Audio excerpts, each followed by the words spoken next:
that was quite a spectacular move by President Macron to try and call the bluff, if you like, of the National Rally, who did very well, the far-right party there, to say that he's going to call national elections.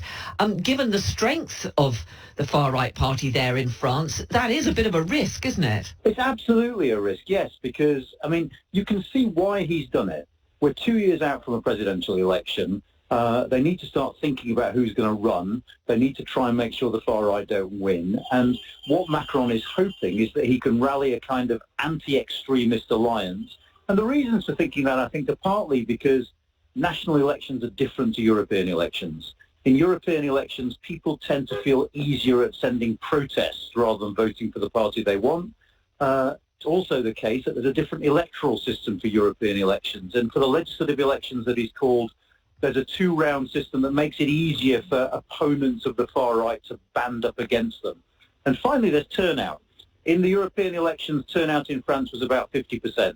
Generally, for legislative elections, you can expect it to be about 70%. So all those are reasons for hoping, if you're President Macron, that you can engineer a different result for a legislative election than you could for European elections. Nevertheless, he doesn't know for a fact that's going to work, and so he is taking a hell of a gamble.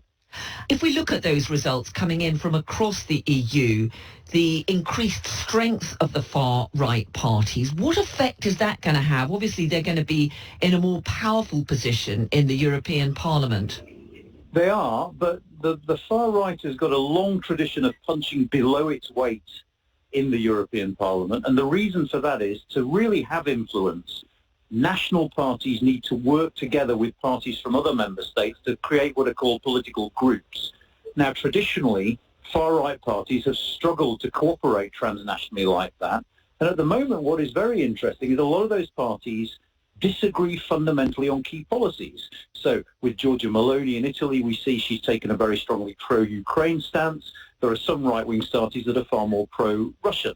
If you look at Geert Wilders in the Netherlands, one of the key planks of his party's manifesto was to reduce the size of the EU budget.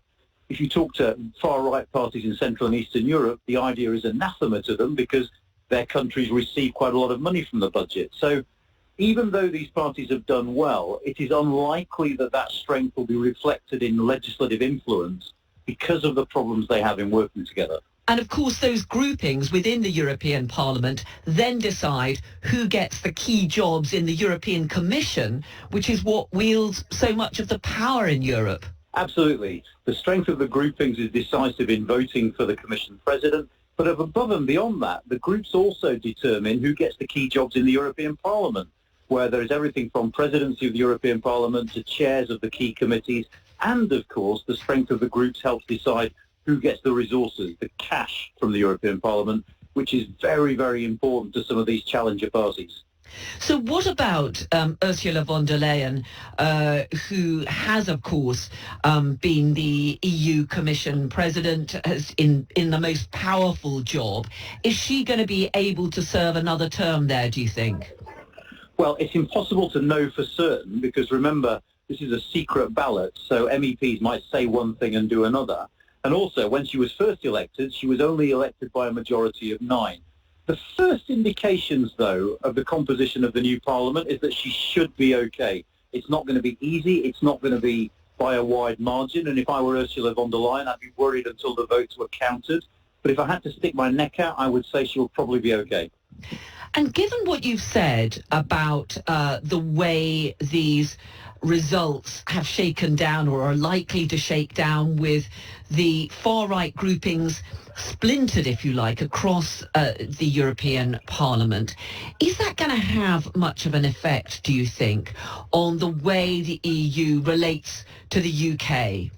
I don't think the results of this election have much bearing on UK-EU relations at all, for at least a couple of reasons. Firstly, those relations are governed by a treaty and a series of official civil servant-led working groups which aren't affected by the elections to the European Parliament.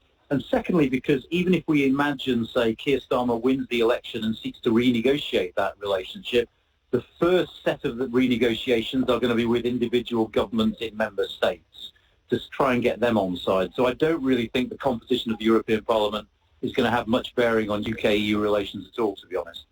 But nonetheless, as you mentioned, Keir Starmer has talked about trying to improve relations between the EU and the UK, perhaps improving the trading relationship, perhaps improving bilateral relations with France to deal with migration and so on. I just wonder whether the strength of those populist far-right parties might make that much harder.